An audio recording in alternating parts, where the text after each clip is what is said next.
Good day to you all. It is March 20th. That means that it's episode 80 of Three Things with Ian. On today's episode, we're going to talk about what it means to be in space for 9 months. What does it do to the human body? What does it do to the mind? We will also be talking about, on a different topic, which ice cream blizzard, so ice cream and toppings spun together, who makes it best? Let's talk about a few of the big options out there. And we will also finish with a sneaky little topic. What do you do with people in your lives and in your careers who don't read, who adamantly are non-book readers? What do we do with that information? Anyway, let's jump in. For those that are new, welcome. Glad you found me. Episode 80. Where have you been? You have a lot to get back to. And for those that have been with me off and on through these 80-odd episodes, welcome back. It is good to see you. I am glad to be back in the captain's chair.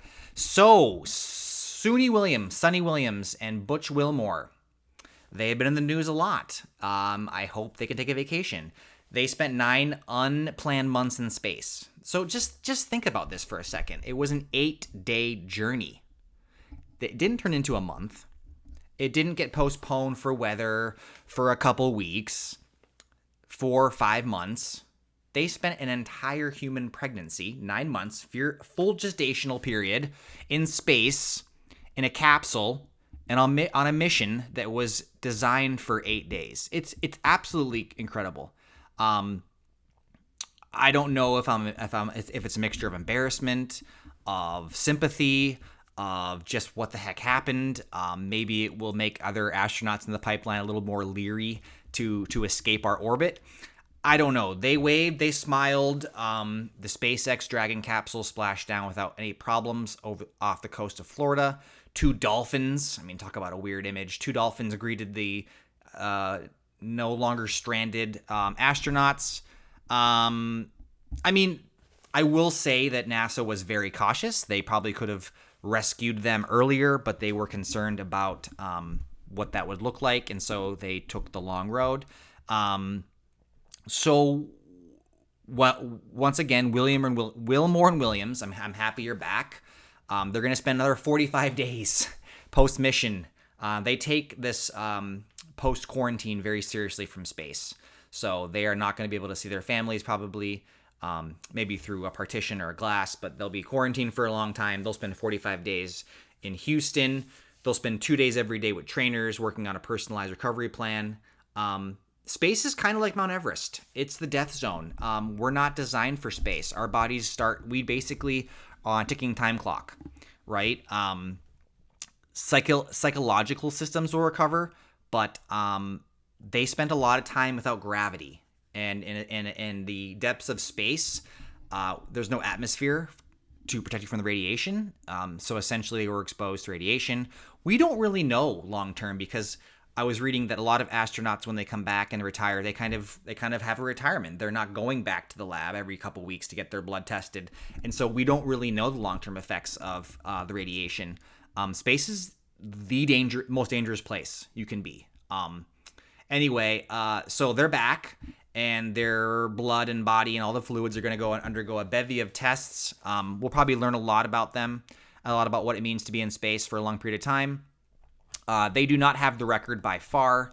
Say what you want about Russia, they send their cosmonauts for a very long time. I'm just scrolling here to find out. I believe the record is like 565. No, that's different.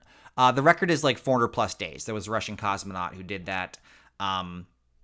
So what happens in space, right? Without gravity, fluids, we're basically water sacks. Our bodies are fluid. So in weightlessness, your inner ear kind of shuts off. Your inner ear gives you the ability to kind of have balance and to fix yourself upon a plane and know, okay, I'm moving, I'm turning. When you're in weightlessness, the system receives mixed messages, making it difficult to determine which way's up or down. In researching this, there was an article about a guy who got out of bed at night to use the bathroom, and he expected just to float. He forgot that he had to put his feet down and walk, and he kind of rolled out of bed, and he was very embarrassed. But he thought he could just push, and he would just float like he was in space. They say that, obviously, an environment with no gravity, your bones weaken, your muscles atrophy. To combat this, these individuals spend like 2.5 hours exercising, like hard cardio, daily strength training, treadmill running. Like, they're fit. You have to stay fit in space because your body is essentially dying. It's decomposing as you're up there. The famous astronaut twins, Mark and Scott Kelly. Scott, when he was on the ISS, he grew 2 inches. Right? Everything's attenuated. There's no gravity smushing.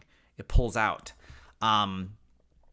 So all kinds of stuff. I mean, one of the biggest things is psychologically, you are seeing the entirety of Earth every 90 minutes. Just think of that. I referenced the book that I read called Orbital, where each chapter of the book is one rotation. They're seeing 18 different sunsets and sunrises. What does that do to the body?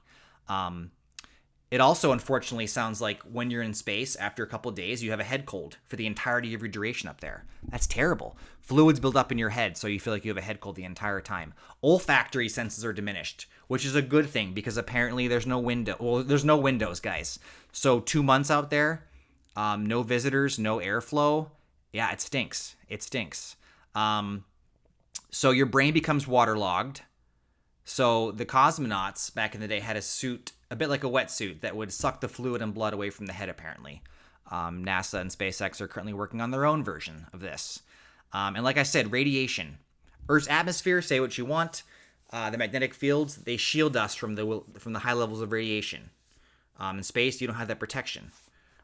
So there's going to be risks. We already know there's risks, but like I said, we don't have a lot of long-term studies. And lastly, one of the most interesting things that I've researched is it's called the overview effect. And for anyone who's been stranded at an airport for a number of hours, wanting to get home, you can visualize, you can see home, but you're stuck. So consider being stuck in an airport, the mental constraints that poses on you for 9 months. So they are resilient, right? They understand anxiety, depression, how to deal with that, how to focus on the mission at hand. The overview effect is also because you're seeing the curvature of the Earth. You're seeing it from a place where no other human being is seeing it, right? You're seeing the totality of the 8 billion people on this planet, right, in a little spaceship. And apparently a lot of astronauts say that has an incredible connection, a longingness, a sense of fragility, right? It's for some, it's inspiration. For others, they say it feels like inadequacy in terms of just how big the world is, how fragile it is. And then boom, one day they're up in space and then they're plummeting, hurtling, falling towards the Earth at an astounding rate. There's heat, there's friction, there's forces, there's G-forces, and then boom, you pop down in the water and you see dolphins. So there's a lot. Like I said, there's psychological, there's physical effects. Space is not a place where we're welcome. It's just not. To me, it's the only corollary that I can think of is the death zone, when you reach that point above the Earth's surface where your body is just, it's not an environment where you can sustain life long term. You have to have oxygen, right? You get the bends. There's just all kinds of different things going on. And in deep water as well for the scuba divers out there. So those are some things. Suni and Butch, little did they know after an 8-day mission they'd be there for 9 months. I mean, it's almost, Hollywood would have trouble making this into a movie. We would say it's too far-fetched. But anyway, that's that story. Moving on. Everybody has one. You have your blizzard, your flurry, your concrete mixer in the Midwest, which is a really weird sounding thing, I know. So essentially, what am I talking about? I'm talking about ice cream, and you put a topping in, and you blend it. Everyone does it. Dairy Queen does it. McDonald's does it. Culver's does it. I think these are great. I like the ones that allow you to do 2 mix-ins. The concrete mixers out here in the Midwest are good because you can have your Oreo crumble, and then you can have your hot fudge, or you can do your cheesecake bites and then the strawberry syrup. I like the 2 different things. I like the physical candy, and I like that flavor that surrounds it. So what's your favorite? Are you a Dairy Queen fan? Are you a McDonald's fan? I mean, there's probably a bunch more I could research. I just thought of the top 3. But every fast food chain restaurant that offers an ice cream alternative, as long as they have a machine that can basically insert a rod and spin something quickly, they have a version of this. So let me know what your favorite is. We're getting to ice cream season.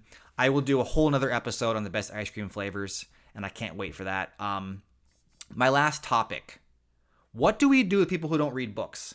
And I don't mean a casual acquaintance who doesn't read much or doesn't have a reading foundation or background. I'm talking about people that willingly disregard and just don't see the value of the written word.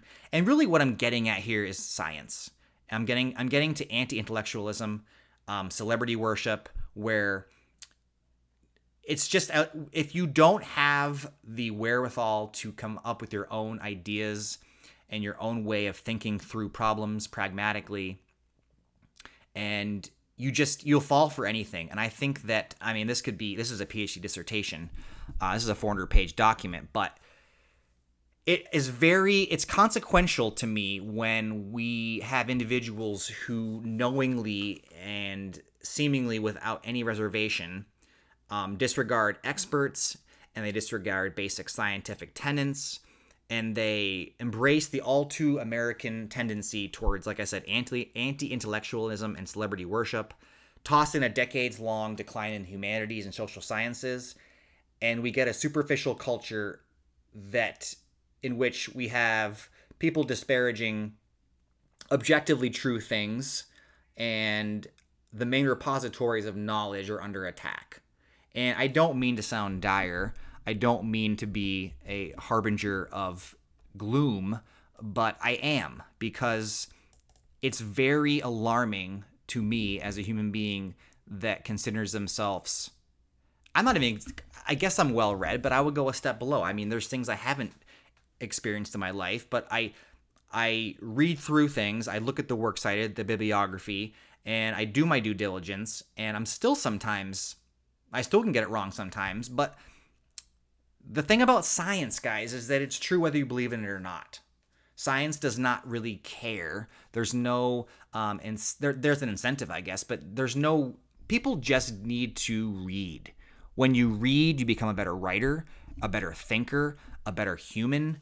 I'm not saying people need to read, PhD level treatises on gravity, for one, or the effects of orbitalness on the fragility of bones, per se, but I just really am nervous and uneasy about people putting their own pseudo-authority on things in which they know nothing about. And I think people who read generally don't have this problem. And so I will leave you with that. There's an Atlantic monthly article that you can Google. What do you do with people who don't read? It is behind a paywall. You can read the article if you sign up for a free trial. The Atlantic Monthly, along with the New York Times, does the long-form journalism that I really value. They have excellent pieces on everything from COVID to geography.